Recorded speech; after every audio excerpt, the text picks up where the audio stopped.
Clip number 752۔ اس clip میں آپ قرآن پاک کی سورہ کہف کی آیت نمبر 66 سے 68 تک کی تلاوت، ترجمہ اور تفسیر قرآن صراط الجنان سماعت فرمائیں گے۔ بسم اللہ الرحمن الرحیم۔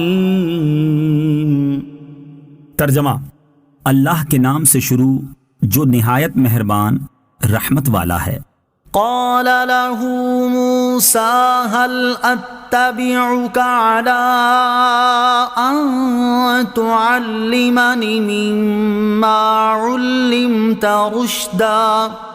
ترجمہ: اس سے موسیٰ نے کہا کیا اس شرط پر میں تمہارے ساتھ رہوں کہ تم مجھے وہ درست بات سکھا دو جو تمہیں سکھائی گئی ہے۔ قال له موسیٰ، اس سے موسیٰ نے کہا۔ صحیح بخاری شریف کی حدیث میں ہے جب حضرت موسیٰ علیہ نبینا علیہ الصلوۃ والسلام نے حضرت خضر علیہ نبینا علیہ الصلوۃ والسلام کو دیکھا کہ سفید چادر میں لپٹے ہوئے ہیں تو آپ علیہ الصلوۃ والسلام نے انہیں سلام کیا۔ انہوں نے دریافت کیا کہ تمہاری سرزمین میں سلام کہاں؟ آپ علیہ الصلوۃ والسلام نے فرمایا کہ میں موسیٰ ہوں۔ انہوں نے کہا کہ بنی اسرائیل کے موسیٰ؟ آپ نے فرمایا کہ جی ہاں۔ پھر حضرت موسیٰ علیہ نبینا علیہ الصلوۃ والسلام نے ان سے کہا کیا اس شرط پر میں آپ کے ساتھ رہوں کہ آپ مجھے وہ درست بات سکھا دیں جو آپ کو سکھائی گئی ہے۔ آیت ہل اتبعک علی ان تعلمنی سے حاصل ہونے والی معلومات۔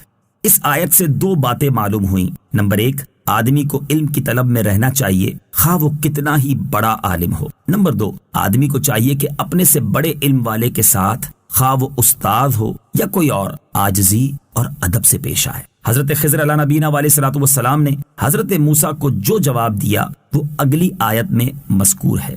قال انك لن تستطيع معي صبرا وكيف تصبر على ما لم تحط به خبرا۔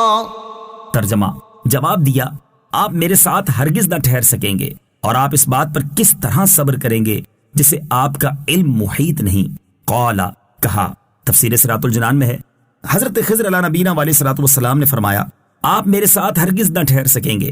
حضرت خضر علیہ نبینا علیہ الصلوۃ والسلام نے یہ اس لیے فرمایا کہ وہ جانتے تھے کہ حضرت موسیٰ علیہ نبینا علیہ الصلوۃ والسلام کو کچھ ناپسندیدہ اور ممنوع کام دیکھنا پڑیں گے اور انبیاء کرام سے ممکن ہی نہیں کہ وہ ممنوع کام دیکھ کر صبر کر سکیں۔ وَكَيْفَ تَصْبِرُ، اور آپ کس طرح صبر کریں گے۔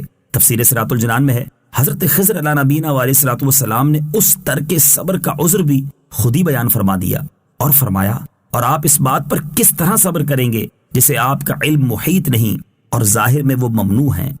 حضرت خضر علیہ نبینا علیہ الصلوۃ والسلام کا علم، حدیث شریف میں ہے کہ حضرت خضر علیہ نبینا علیہ الصلوۃ والسلام نے حضرت موسیٰ علیہ الصلوۃ والسلام سے فرمایا کہ ایک علم اللہ تعالیٰ نے مجھ کو ایسا عطا فرمایا جو آپ نہیں جانتے اور ایک علم آپ کو ایسا عطا فرمایا جو میں نہیں جانتا۔